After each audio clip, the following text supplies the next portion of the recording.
मेरे पिता के जाने के बाद मैंने उनमें ही पिता की छवि को देखा है और वो सम्मान उनके प्रति मेरा आज भी है। मैंने कभी भी अपने चाचा जी पर, अपने भाई पर कभी कोई टिप्पणी मैंने नहीं की। वो माने नहीं माने, मेरे वो चाचा थे, हैं, रहेंगे।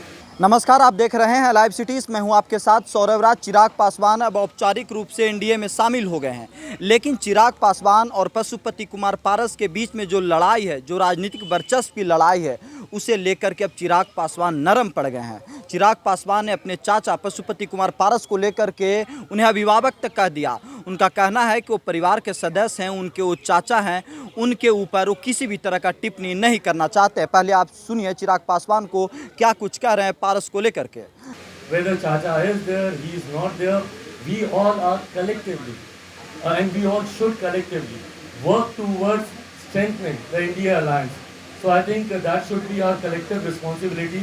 For me, the personal issues or personal concerns, whether he's the minister, I'm the minister, he's not, it doesn't really matter. I'm way beyond all those things. And भाई आपके सवाल का जवाब देते हुए, यस हाजीपुर की सीट मेरे लिए एक कंसर्न रहा है और इसको प्रमुखता से हम लोगों ने गठबंधन के भीतर इस पे चर्चा हम लोगों ने की है।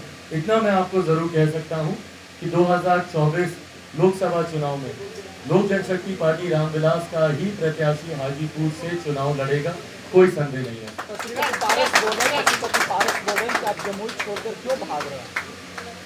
भाई वो जितने भी आरोप मुझ पे लगाएं वो मुझसे बड़े हैं।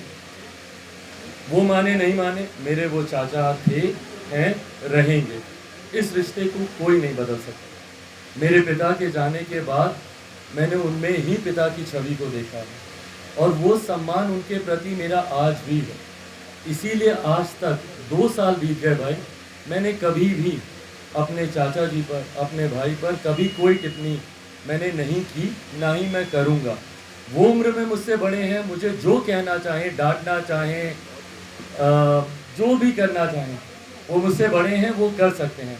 मैंने उनकी किसी बात पर ना मैंने कभी टिप्पणी की, ना मैं करूँगा। बट हाँ, कभी कभी दुख अफसोस मुझे ज़रूर होता है जब वो इस तरीके की बातें मेरे बारे में कहते हैं।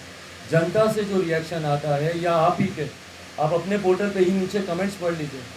भाई हूँ तो बेटा ना उनका, मेरे पिता के बारे में कोई ऐसी बातें कहेगा, दुख तो होता है ना। तो वो जिस तरीके की बातें उनके बारे में कमेंट्स में कही जाती हैं, मैं मानता हूँ ये सारी बातें सार्वजनिक तौर पे करने का कोई मतलब नहीं है। ये सारी बातें जनता के बीच बोलने का, आपको सीटों की चर्चा करनी है, गठबंधन के भीतर बैठिए ना, आराम से कीजिए। पर ये बातें जब पब्लिक डोमेन में खबरें बनाने के लिए की जाती हैं तो जनता भी इसको नहीं स्वीकारती है और बहुत नकारात्मक प्रतिक्रिया आती है, बहुत नेगेटिव रिस्पॉन्सेज इस पर देखने सुनने को मिलते हैं। जो एक बेटा होने के नाते, मेरे पिता तुल्य मेरे चाचा जी के बारे में जब मैं सारी बातें पढ़ता हूँ या सुनता हूँ, मुझे नहीं अच्छा लगता। पर मैं आपके सवाल का जवाब देते हुए, ना मैंने कोई टिप्पणी की, वो मुझ पर कोई भी आरोप प्रत्यारोप लगाए, ना मैं करूँगा।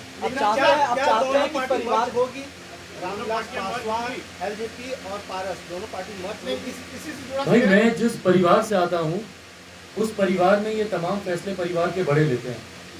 मेरे पिता जब तक जीवित थे ये तमाम फैसले उनके द्वारा लिए जाते थे। उसके बाद परिवार के फैसलों की जिम्मेदारी परिवार के सबसे बड़े सदस्य मेरे चाचा जी की है। तो कोई साथ आएगा नहीं आएगा, ये फैसला लेने का अधिकार सिर्फ उनके पास है। मुझे लगता है वो ये फैसला ले चुके हैं और कई बार इसकी घोषणा भी कर चुके हैं। उन्होंने तो यहाँ तक कहा कि सूरज पश्चिम से उग जाएगा पर चिराग से मेरा कोई समझौता नहीं होगा। तो मुझे लगता है कि वो फैसला ले चुके हैं। मेरा सवाल है कि आप 40 सीट जीतने की बात कर रहे हैं बिहार में, एनडीए को मजबूत करने की बात कर रहे हैं, तो आपको लगता है कि बिना मर्जर के आप दोनों पार्टी को, लोक जनशक्ति पार्टी फिर से अपने पुराने रूप में आ जाए? मुझे नहीं लगता कि ऐसी कोई कंडीशंस अप्लाइड होने की ज़रूरत है। जनता का विश्वास आप पर होना सबसे बड़ी प्राथमिकता है और आज की तारीख में भाई मैं बड़ी बात नहीं कर रहा। अगर मैं कर रहा हूँ तो प्लीज़ आप में से कोई मुझे टोक जरूर दीजिएगा।